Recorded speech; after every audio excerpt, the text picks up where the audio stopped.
Assalamualaikum warahmatullahi wabarakatuh dan selamat pagi anak-anakku semua. Hari ini kita akan belajar tema 7 indahnya keragaman di negeriku. Sub tema 1 keragaman suku bangsa dan agama di negeriku.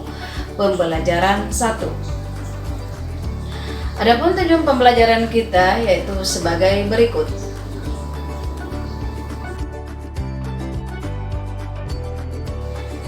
Bangsa Indonesia terdiri atas banyak suku bangsa.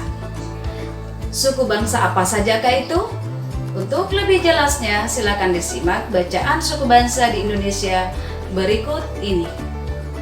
Nanti anak-anakku juga harus membacanya. Sejak dahulu kala, bangsa Indonesia hidup dalam keragaman.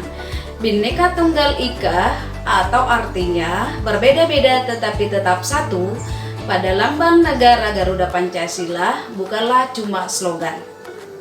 Penduduk Indonesia terdiri atas beragam suku bangsa, agama, bahasa, adat, dan budaya, tetapi semua dapat hidup rukun berdampingan. Berdasarkan hasil sensus Badan Pusat Statistik tahun 2010, bangsa Indonesia terdiri atas 1.331 suku. Berdasarkan sensus itu pula, suku bangsa besar adalah suku Jawa yang meliputi 40,2% dari penduduk Indonesia. Suku Jawa ini merupakan gabungan dari suku-suku bangsa di Pulau Jawa, yaitu Jawa, Osing, Tengger, suku Samin, suku Bawean, suku Naga, dan suku-suku lainnya. Suku yang paling sedikit jumlahnya adalah suku Nias dengan jumlah 1.041.925 jiwa, atau hanya 0,44% dari jumlah penduduk Indonesia.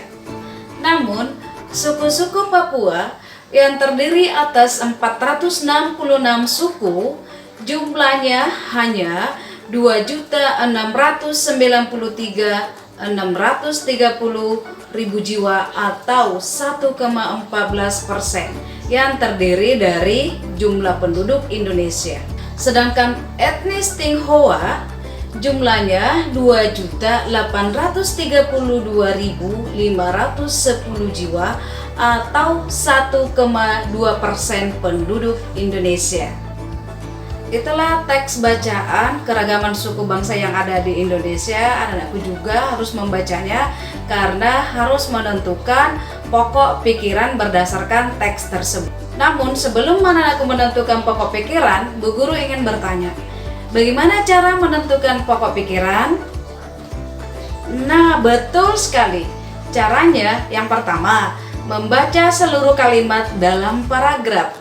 Yang kedua, menandai kalimat awal, kalimat akhir, atau kalimat awal dan kalimat akhir pada paragraf.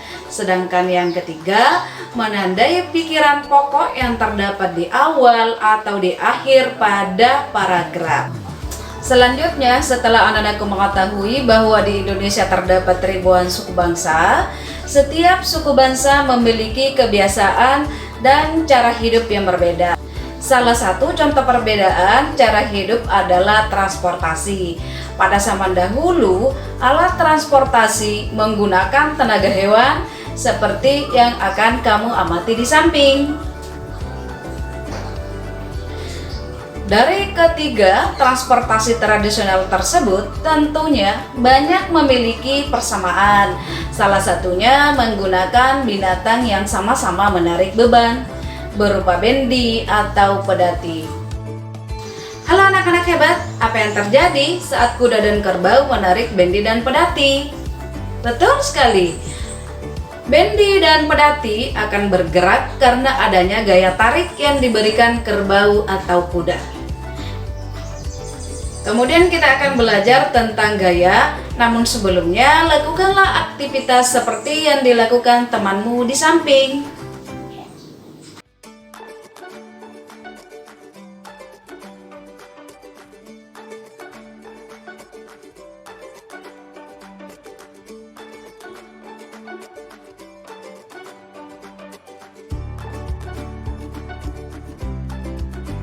Aktivitas yang telah kamu lakukan terhadap meja sehingga bergeser, dan tas sekolah yang kamu angkat juga terhadap kertas sehingga bentuknya berubah, semua itu disebut gaya. Setelah kamu melakukan semua aktivitas tersebut, tentunya sudah mengetahui apa itu gaya, bukan? Gaya itu adalah dorongan atau tarikan yang dapat menyebabkan benda bergerak atau berubah bentuk. Gaya mempunyai banyak jenis sesuai dengan sumber yang melakukan gaya. Macam-macam gaya antara lain. Yang pertama adalah gaya otot. Mobil bergerak karena diberi dorongan. Dorongan dapat menyebabkan benda dia menjadi bergerak. Dorongan terjadi karena adanya gaya otot. Yang kedua adalah gaya listrik. Lampu dapat menyala karena adanya arus listrik. Arus listrik terjadi karena adanya gaya listrik. Yang ketiga, gaya magnet. Jarum dapat menempel pada batang magnet karena adanya magnet. Halo anak-anak hebat, ingat hanya benda yang terbuat dari besi atau baja yang dapat ditarik oleh magnet. Seperti yang anak-anakku amati, benda yang bukan terbuat dari baja tidak akan menempel di magnet. Yang keempat, gaya gravitasi bumi. Buah jatuh dari pohon karena adanya gaya gravitasi. Gaya gravitasi merupakan gaya bumi yang menarik benda ke bawah. Gaya inilah yang menyebabkan semua benda di bumi akan selalu jatuh ke bawah. Yang terakhir atau yang kelima adalah gaya gesek. Seperti yang dilakukan pada anak yang mudah memindahkan kursi karena terdapat roda yang bergesekan dengan lantai, gaya gesek dihasilkan dari gesekan antara dua benda. Selanjutnya, perhatikanlah contoh kegiatan yang menggunakan gaya otot berikut ini. Itulah beberapa kegiatan yang menggunakan gaya otot, seperti temanmu yang saling tarik-menarik untuk memenangkan sebuah perlombaan. Juga seorang ibu yang menggendong bayinya membuat gerabah, dan 2 ekor sapi menarik gerobak. Semua aktivitas itu terjadi karena adanya gaya otot. Demikianlah pembelajaran kita pada hari ini. Semoga bermanfaat. Salam merdeka belajar.